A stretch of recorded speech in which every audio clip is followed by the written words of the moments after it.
Olá, este é o Desafio do IG, programa de debates e temas polêmicos, hoje debatendo a questão da legalização do aborto.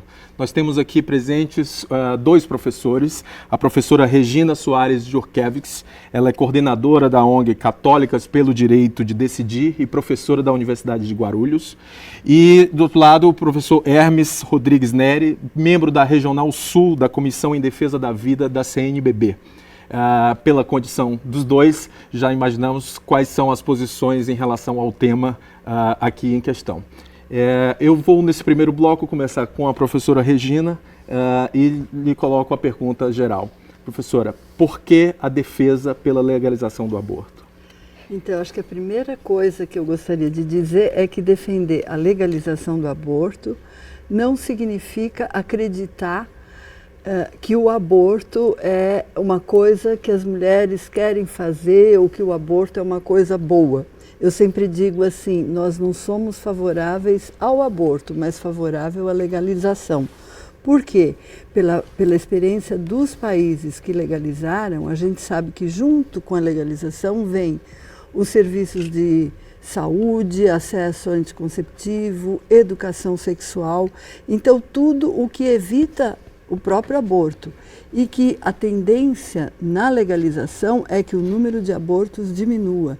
Então, eu digo assim, se a gente é contrária ao aborto, é uma razão a mais para a gente querer legalizá-lo, né? Porque legalizar significa a possibilidade de trabalhar com as clínicas, de eliminar as clínicas clandestinas e de favorecer um bom atendimento de saúde para as mulheres pobres, né? Porque as mulheres que têm dinheiro, elas fazem um aborto. Quer dizer, não é uma questão da gente querer ou não querer, ser contra ou a favor. É um dado de realidade hoje. A gente tem mais de 1 milhão de abortos no Brasil. Esse número se sabe não tão precisamente, mas através das mulheres que entram nos hospitais para ter um serviço de curetagem, né? Então, se essa realidade existe, legalizar, eu acho que é uma responsabilidade social, né? E também tem em conta que a legalização não obriga nenhuma mulher a fazer o aborto, né? Não é algo que está obrigando. Eu acho que nenhuma mulher vai com alegria fazer um aborto. Eu acho que muitas vezes tem significado uma última solução para a vida das mulheres. Eu refaço a mesma pergunta para o professor Hermes, ressaltando que é uma questão extremamente polêmica, que envolve questões éticas, morais, religiosas, políticas, jurídicas e teológicas. O senhor integra a CNBB e aí eu lhe pergunto, faço a mesma pergunta que fiz à professora Regina. Por que ser contrário à legalização do aborto?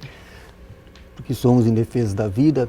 Desde a concepção, o ser humano precisa ser protegido, amado, valorizado, respeitado, querido, desde o seu primeiro instante, desde a fecundação.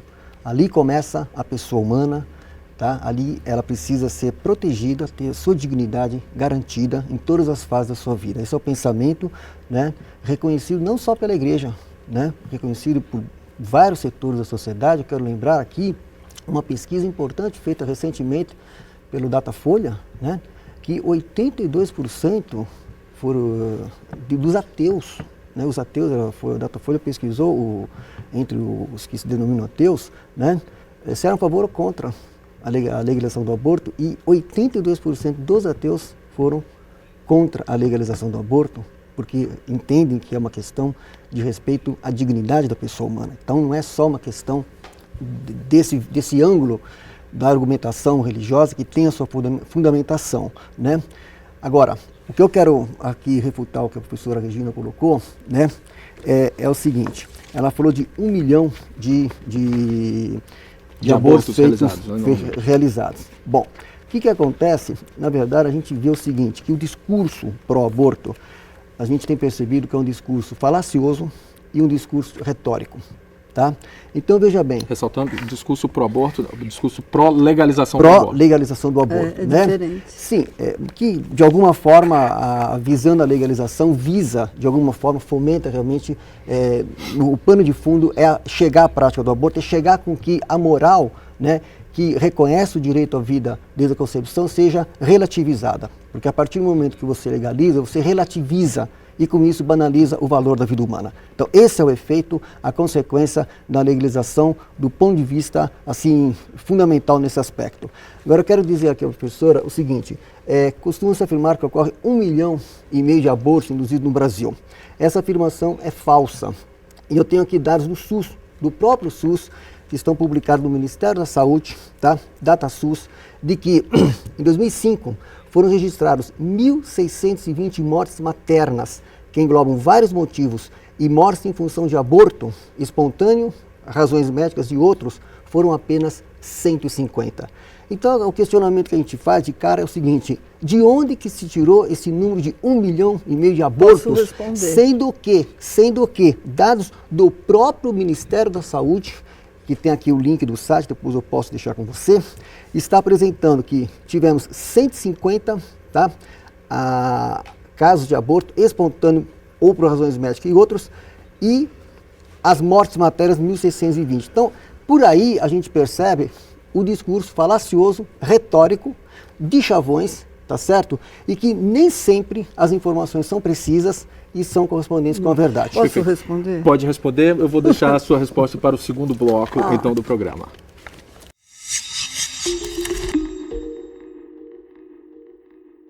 Olá, este é o programa Desafio do IG, hoje debatendo o tema da legalização do aborto.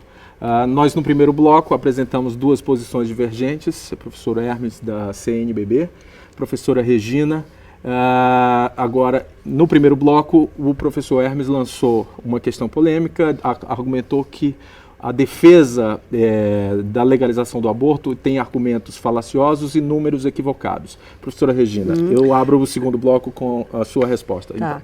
Então, não é difícil demonstrar que esse argumento não é falacioso, porque o que eu falo também é dado de pesquisa. A única coisa é que eu deixei meu material ali dentro. Mas foi feita uma pesquisa de uma pessoa que trabalha com bioética e tem um grande reconhecimento, que é quem coordenou, que é a Débora Diniz, que mostra, e não é de 2005 não, é de agora, é desse ano, e que mostra que a gente tem no Brasil 1 milhão, entre 700 e pouco e 1 milhão de situações de mulheres que têm que fazer curetagem como consequência da tentativa do aborto feito em casa. Por que esse dado não tem uma notificação precisa? Como o aborto não é permitido, não é legal, as mulheres vão aos hospitais alegando o quê? Que caíram, elas não vão dizer que tomaram Citotec, né? Os próprios médicos sabem, muitas vezes falam do uso do misoprostol, que é o que a mulher pode fazer para provocar o aborto em casa e depois vai no hospital para ter o atendimento. Das mulheres que abortam, a gente tem 55% que utilizam o leito hospitalar. Então, quer dizer, a situação é tão grave que esses números só aparecem quando a gente inteligentemente pode deduzir, né? Elas não aparecem em si só. Agora, quando o senhor fala do discurso falacioso e retórico e também da pró-vida, o que eu mais fico pensando hoje em dia, quer dizer, muitos grupos já denominam esse setor, porque é um setor, não é toda a igreja que pensa assim, que tem uma posição pró-morte, praticamente, né? Contra a escolha e pró-morte, porque tá vendo que muitas mulheres estão tendo sequelas, que há um aumento da mortalidade materna, e continua falando da defesa da vida, quando o próprio momento do início da pessoa humana, não da vida, mas da pessoa humana, não consegue ter acordo entre os cientistas, não é isso da concepção, momento da vida humana, não há acordo entre os cientistas, não há acordo entre os teólogos, historicamente não houve acordo. Teólogos reconhecidos como Santo Tomás de Aquino e Santo Agostinho falaram há muitos anos atrás, né, há muitos séculos atrás, de possibilidades de que a vida humana chamada hominização possa começar a partir dos 40 dias ou dos 80 dias. Quer dizer, do ponto de vista histórico, a igreja, hierarquia da igreja, chega a falar de um acordo e de uma compreensão de que a vida humana começaria a partir da concepção em 1860. Do ponto de vista histórico, isso é muito recente, porque a igreja tem 2000 anos, né?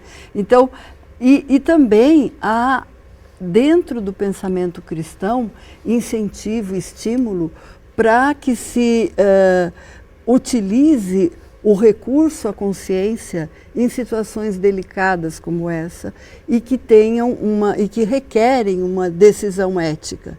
Quer dizer, do mesmo jeito que a posição oficial da igreja coloca argumentos éticos, nós também temos colocado do ponto de vista ético religioso. Não é simplesmente a defesa porque as mulheres querem fazer aborto, não é somente a questão da autonomia das mulheres, mas há questões graves que eu acho que hoje a igreja faz uma coisa muito séria. Ela não permite o uso da camisinha e, ao mesmo tempo, ela é contrária ao aborto. Quer dizer, ela fecha aqui e fecha ali. Então, ela está dando um prejuízo muito grande. O Dr. Drauzio Varela falou uma coisa fundamental no programa Na Moral. Ele dizia, isso é um crime. O que a igreja faz hoje é um crime. É negar uma realidade, porque a gente sabe, além da questão da gravidez indesejada, tem a questão da AIDS. Quer dizer, e dizer que não deve usar camisinha, isso é criminoso. Professor Hermes, a igreja comete um crime? A igreja privilegia, ao defender a manutenção da criminalização do aborto, a proibição da legalização do aborto, ela privilegia a manutenção de um Estado em que atinja mais as mulheres pobres, as mulheres vítimas de violência, as clínicas clandestinas. Como é que o senhor responde a essas críticas? Falando em nome da igreja, primeiramente, tá? Depois pegando outras questões que eu acho relevante ressaltar, o Catecismo da Igreja Católica, que é a referência dos critérios, dos princípios e valores que o católico, que eu é de fato, não que diz sê-lo, tá? Diz o Catecismo, no seu artigo 5º, sobre o 5º mandamento, não matar. Eu, antes de fazer essa observação, eu quero dizer o seguinte, no artigo 2258, né, a vida humana é sagrada porque desde a sua origem, tá, postura a ação criadora de Deus e mantém-se para sempre uma relação especial com o Criador. Mas destaca aqui, ninguém, em nenhuma circunstância, pode reivindicar o direito de dar a morte diretamente a um ser humano inocente. Então nós temos aqui, né, um bebê, uma criança de 10 semanas, tá certo? Onde você, Rodrigo, ver que ele já tem olhar, já tem nariz, já tem boca, o seu coração já pulsa, tá certo? E a grande questão que eu faço em todos os debates que eu me debato é a questão seguinte, quem defenderá este indefeso? Estamos vivendo um holocausto silencioso dentro do ventre materno. Milhares de crianças, de bebês, estão sendo privadas do seu direito à vida, e inclusive as mulheres, porque há crianças mulheres dentro do ventre materno que estão sendo dizimadas, estão sendo torturadas, porque se você assistiu o filme O Grito Silencioso, que está disponibilizado na internet, você vê o que é um aborto, como é feito um aborto, e como esse bebê inocente, esta vida humana que precisa ser respeitada, ela está sendo torturada, assassinada no ventre materno. Então, defender, né, o direito à vida, tá? Na verdade, a igreja, quando ela fala sobre o início da vida humana, desde a concepção, ela está validando o dado científico que desde 1869 reconheceu, aí sim, porque os equipamentos da época permitiram de que a vida humana começa desde a fecundação. Santo Tomás de Aquino, no século XIII, não tinha os dados científicos, né, precisos para poder determinar com precisão que no século XIX chegamos a essa precisão. E quando a ciência chegou à precisão do início da vida humana, a igreja validou o posicionamento científico e aí sim passou a defender a vida conforme o dado científico desde a concepção até a morte natural. Agora, eu quero aproveitar aqui também, Rodrigo, só para esclarecer uma outra questão aqui, que é dado falacioso e retórico, como foi colocado aqui, em relação à camisinha, que é um outro tema polêmico. Eu até sugiro que se faça até um debate, um desafio só sobre esse tema, que não é o foco da questão. Mas eu queria trazer aqui para a professora Regina e também para o professor Drauzio Varela, que esteve lá no programa Na Moral, falando sobre essa questão. Gente, isso é dado científico.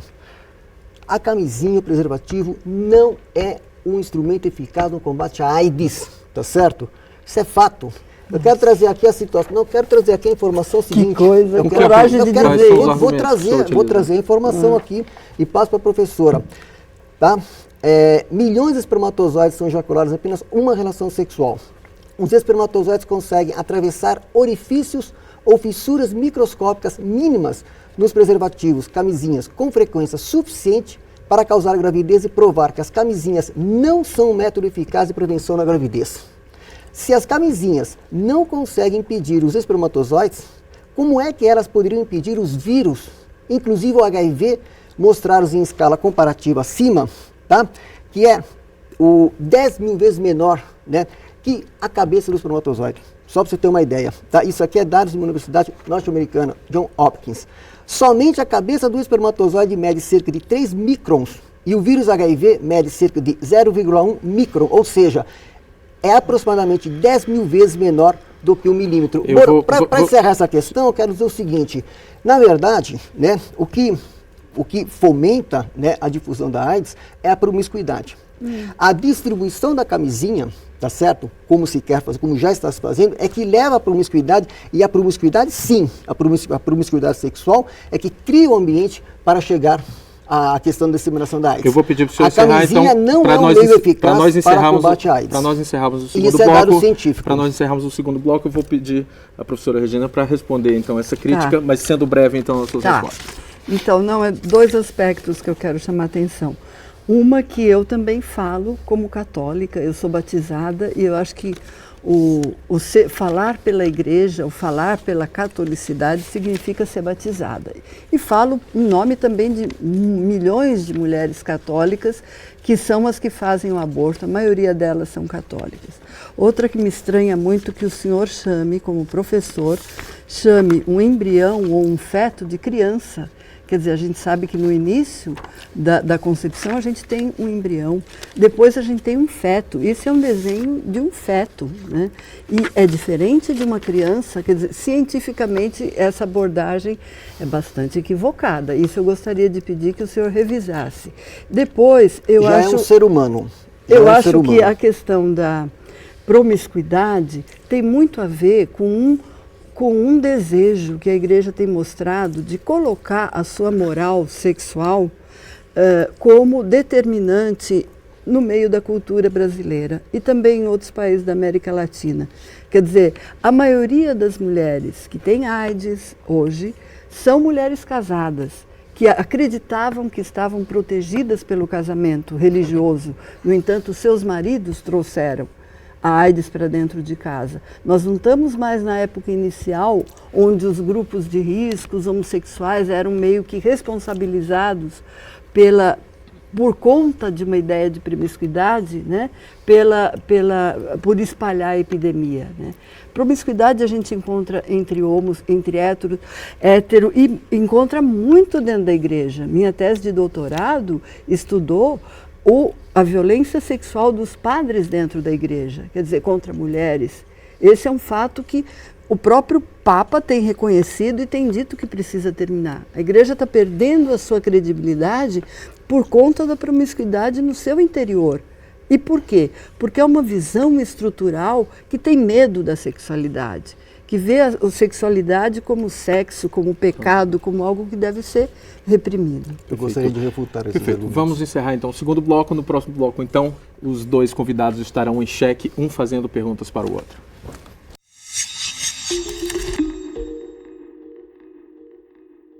Olá, este é o programa Desafio do IG, debatendo o tema da legalização do aborto. Neste terceiro bloco, os dois convidados estarão em xeque, neste momento, fazendo perguntas um para o outro. Abro o terceiro bloco, então, com o professor Hermes. Sua pergunta para a professora Regina, por favor.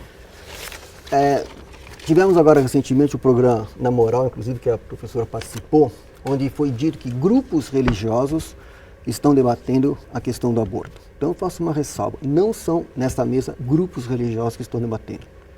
Nós estamos aqui representando a igreja, através de sua instituição CNBB, Regional Sul 1, e a professora Regina está representando uma entidade da sociedade civil que se diz católica. A ONG Católicas pelo Direito de Decidir. Que se diz católica, utiliza o nome católicas para confundir os católicos, utilizando católicas pelo direito de decidir. E veja bem, não é eu que estou, então eu vou fazer, não é eu que estou dizendo isso. Gostaria de ouvir a pergunta. Eu trouxe aqui um documento da Conferência Episcopal Norte-Americana, Vou deixar para você, Rodrigo. Sua pergunta. Onde diz o seguinte, que eu quero que ela responda, o que a Conferência Episcopal Norte-Americana disse sobre as católicas pelo direito de decidir. Se trata de uma entidade feminista constituída no Brasil em 93 e que atua em articulação e rede com vários parceiros no Brasil e no mundo, em particular com uma organização norte-americana. E mais, o grupo tem defendido publicamente o aborto e distorcido o ensinamento católico sobre o respeito e a proteção devidos à vida do nascituro indefeso. E mais, diz que o grupo não é uma organização católica e não fala pela Igreja Católica. Documento que a própria CNBB do Brasil já manifestou em 2008 e a Conferência Episcopal Norte-Americana. Então, eu queria que a professora dissesse o seguinte, como que vocês, com um posicionamento explícito da Conferência Episcopal Norte-Americana e da CNBB, dizendo que vocês não falam pela Igreja Católica, vocês continuam se utilizando no nome católicas, certo? Sendo que o que é defendido é contrariamente aos princípios e critérios que estão no Catecismo da Igreja Católica. Porque uma coisa é dizer que é católica, uma coisa é dizer que é católica, outra é que eu de fato. Então eu gostaria de saber a sua posição a respeito. Bom, então, eu diria assim, em primeiro lugar, Jesus Cristo também não se dizia cristão, o cristianismo não tinha acontecido, começou com ele, e não se dizia judeu, tampouco. Não se dizia judeu, não se dizia representante da posição oficial dos judeus, né? E foi por aí que começou a inquietação. Nós nunca nos dissemos representantes da posição oficial da igreja, ao contrário, a gente sempre deixa claro. Quer dizer, eu trabalhei muitos anos na pastoral social, eu conheço bispos, visitamos Dom Paulo, ele sabia de nosso trabalho. Quer dizer, a gente conheceu uma igreja que tinha uma outra modalidade, que era muito mais focada nas questões de justiça social, e foi dessa igreja que nós viemos, mulheres e alguns homens também, e que hoje se sentem muito mal num outro lugar de igreja, mas não deixamos de ser católicas, ninguém pode tirar isso. Nós somos sim católicas, em primeiro lugar. Quando eu falo de Jesus Cristo, eu quero dizer assim, olha, as transformações acontecem pela margem, acontecem de fora para dentro. Quer dizer, quem está ali, dentro da estrutura eclesial, não pode falar. Não pode, porque é mandado embora, porque é calado, tem que sair do Brasil, como a teóloga Ivone Gebara, como foi anteriormente Leonardo Boff, né? Quer dizer, condenado ao silêncio. Mas a senhora não se sente desconfortável de se apresentar como católica quando, por exemplo, quando houve críticas dessa forma, ou quando, por exemplo, o Concílio Vaticano... Não, porque para mim o grande... Há uma desonestidade Concílio Vaticano II, por exemplo, que considera o aborto um crime abominável, era essa a expressão do Concílio Vaticano II, a reunião dos bispos na década de 60.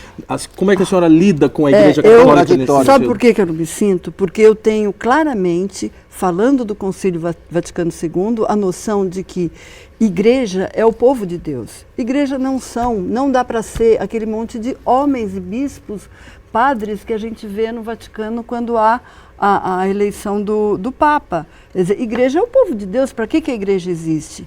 E nós somos parte do povo de Deus.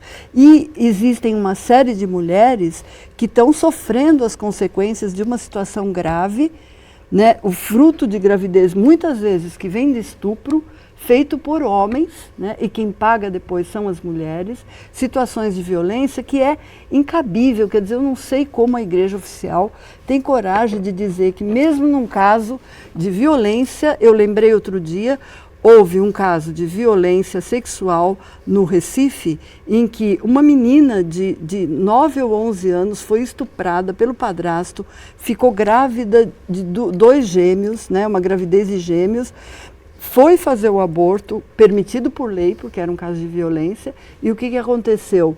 O bispo de lá, naquela ocasião, isso faz uns 2, 3 anos, excomungou a equipe médica, né? Excomungou a equipe médica. Quer dizer, é um mínimo de misericórdia, se não for pela noção de direito, pelo menos pela noção de compaixão. Me permite. Quer dizer, esse argumento da igreja a senhora muito quer aproveitar grosseiro. e, continuando o formato do bloco, fazer uma pergunta para a professora? Quero sim. Eu gostaria de saber por que, e eu vou fazer pergunta mesmo, não vou discursar. Eu gostaria de saber por que a igreja, né, nas últimas décadas, tem ficado tão preocupada com os movimentos de emancipação das mulheres, dos homossexuais, dos setores que eram tidos à margem da sociedade e que hoje têm conseguido espaço. A igreja oficial tem tido um discurso tão marcado e tão direcionado às questões ligadas à sexualidade. Por que a igreja não volta, a igreja oficial, não volta a se preocupar com a miséria social, com as injustiças, com questões que ela teve e se preocupou tão fortemente no desenvolvimento da teologia da libertação? A gente vive na América Latina, um lugar pobre, tem muita coisa para fazer, não ficar cuidando da sexualidade das mulheres e dos gays. O Ratzinger, vou citar o Ratzinger no livro Sal da Terra, ele fala: a igreja luta pelo ser humano. A grande luta pela igreja é pela pessoa humana em sua forma integral. Violência contra a mulher é distribuição de medicamentos abortivos danosos à saúde da mulher. Essa é uma questão que tem que ser refletida. E uma outra questão que eu quero levantar aqui, dentro desse raciocínio, é que, respondendo pelo próprio Evangelho, já que a senhora citou Jesus Cristo, pelos frutos conhecereis a árvore. Quais foram os frutos de todo esse processo de 30 anos para cá? Olha para a sociedade, veja o que está acontecendo. Violência crescente, famílias destruídas, o holocausto silencioso do aborto ocorrendo por aí afora e etc. Mas eu quero só fazer uma última observação em relação a essa colocação, que na sua tese sobre abuso sexual, né, de mulheres contra mulheres por padres no Brasil, que é o seu tema da sua tese, a senhora mesmo traz uma resposta a essa questão. A senhora mesmo traz uma resposta interessante para a reflexão. Porque nessa tese, a senhora colocou o seguinte: a senhora não traz o nome das denunciadas, das denunciantes, tá, para preservar a questão do sigilo, tudo entendo, compreendemos essa questão, mas traz o nome dos denunciados. Não, dos isso padres, não é verdade. Dos padres Leandro. Isso não é verdade. Está lá Leandro é um nome fictício. Então, ótimo, não tem problema. O que eu quero me referir é que a senhora citou o Padre Leandro, ok, mesmo que Não seja existe fictício, o Padre Leandro. ótimo, maravilha, mas o que eu quero focar aqui agora é o seguinte: na questão do perfil do Padre Leandro que a senhora trouxe, do perfil fictício, mas ali estão informações de que ele, né, vulnerava aquela situação, e quero deixar bem claro, né, que é preciso punir sim aquele que dá o contra-testemunho nesse campo. A mulher tem que ser respeitada, somos contra a violência de todas as formas contra a mulher, inclusive a sexual, que é abominável. Mas no perfil que a senhora me faz do fictício Padre Leandro da sua tese, a senhora dá a resposta para isso. E no outro também, era um padre que seguia a linha progressista da igreja. Portanto, eu quero dizer o seguinte: há hoje dentro da igreja católica, tá, uma infiltração gramsciana no processo tático de tomada de posição de um progressismo, de um esquerdismo, que vem da teologia da libertação, que vem desses movimentos que a senhora agora há pouco fez apologia, e que está criando uma situação vulnerável a essas questões que a senhora mesmo suscita na tese. O senhor está querendo associar os padres progressistas oriundos da teologia da libertação a crimes sexuais dentro da igreja? A tese que a professora traz na sua tese, é ela mesma que diz na sua tese, eu peço que você leia, ela descreve como os padres, os exemplos que ela traz são de padres que cometeram abusos sexuais da linha progressista e esquerdista dentro da igreja. Foi ela mesma que traz essa informação. E eu faço um desafio, que me traga um padre da linha tradicionalista. Que me traga um padre, tá certo, que realmente tenha como referência os critérios e valores do catecismo da Igreja Católica como católico, como sacerdote católico, de fato, que eu é de fato, para que a gente possa realmente analisar essa questão. A grande influência que a própria professora traz na tese dela é de que essa perversidade que nós estamos vivendo nesse campo, essa vulnerabilidade, trouxe como exemplo padres da linha progressista. O senhor está então fazendo, nós precisamos, o senhor está cometendo nós precisamos prestar bem atenção no seguinte: se ela se diz católica, uma coisa é fácil se dizer católico, a outra é o ser de fato. E aí eu me dirijo aos internautas do Portal IG, aqueles que são de fato, já que estamos fazendo um debate entre... Os fariseus também diziam isso. Já que estamos fazendo um debate de enquanto católico. Tá? Em relação às demais denominações religiosas, todas elas a gente tem o devido respeito, evidentemente, mas enquanto fiel católico, tá? É preciso salientar essa questão. Pelos frutos conhecereis a árvore. É só ver os frutos dessa infiltração, desse processo de esquerdismo, de progressismo dentro da igreja, para ver os resultados que estão apresentados. Pensando não só como religião, porque não é uma questão apenas religiosa. Entre um crime que o senhor considera da legalização do aborto e outras formas de crime, como violência sexual, como abandono de crianças, como situação de pobreza, miséria e abandono por parte de algumas mulheres que acabam sendo obrigadas a abortar, qual dos dois crimes optar? O direito à vida deve ser integral, desde o primeiro, e principalmente aquele que eu disse, aquele que é o mais fragilizado. O mais fragilizado merece maior atenção. Este bebê, dentro do ventre materno, com 10 semanas, é o que requer maior acolhida, maior cuidado, maior amparo e maior amor. Então, em relação ao direito à vida, isso é do direito, né, esse sim é o verdadeiro direito humano, porque o primeiro e o principal de todos os direitos humanos é o direito à vida. Se nós negarmos o direito à vida ao bebê que está no ventre materno, nós estaremos criando condições futuras para negar o direito à vida a outras categorias da sociedade. E é isso que a igreja vem em defesa da vida na sua integralidade. Eu vou lhe dar 30 segundos para nós encerrarmos então o programa e a senhora comentar as palavras finais aqui do professor. Então, primeiro, essa insistência de dizer eu falo pelo catolicismo, eu sou católico, eu volto a dizer... A senhora é católica? Que eu sou católica. A senhora é católica? Não, eu acho que a gente está nos 30 segundos. Mas a senhora se diz católica? Por favor. Essa é a primeira coisa, né? Católica, eu sou católica, eu também defendo a vida humana, defendo a vida das pessoas e defendo também a vida das mulheres. Não sou favorável ao aborto em si, mas sou favorável à legalização do aborto, né? E acho que essa virada que o senhor tentou dar para a questão da teologia da libertação, eu não vim aqui para defender a teologia da libertação. A moral sexual, ela perniciosa da Igreja Católica, ela atinge os padres, sejam de uma posição de direita, sejam de uma posição de esquerda. Não é isso que faz. E me estranha muito que o senhor tente avaliar, analisar a situação do mundo a partir de um dado tão pontual, que é um dado do desenvolvimento religioso. A gente tem questões econômicas, sociais, políticas. Como que só vai olhar o campo religioso e dizer, olha como está o mundo, olha como estão as famílias? Quer dizer, se eu não olhar desemprego, se eu não olhar uma série de outras situações, é impossível fazer uma análise séria.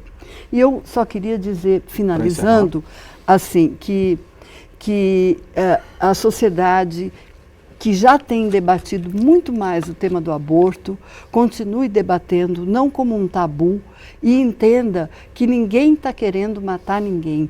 O que se quer é poder viver de uma forma mais saudável, eliminar os abortos feitos nas clínicas clandestinas e permitir que as mulheres tenham acesso à saúde pública, tenham acesso e dignidade no seu tratamento enquanto pessoas humanas. Perfeito. É isso. Bom, eu queria agradecer a presença dos dois, Obrigada. professora Regina, professor Hermes, debate acalorado sobre a legalização do aborto dentro do programa Desafio. Acompanhe o programa semanalmente aqui no IG, tá bom? Muito obrigado.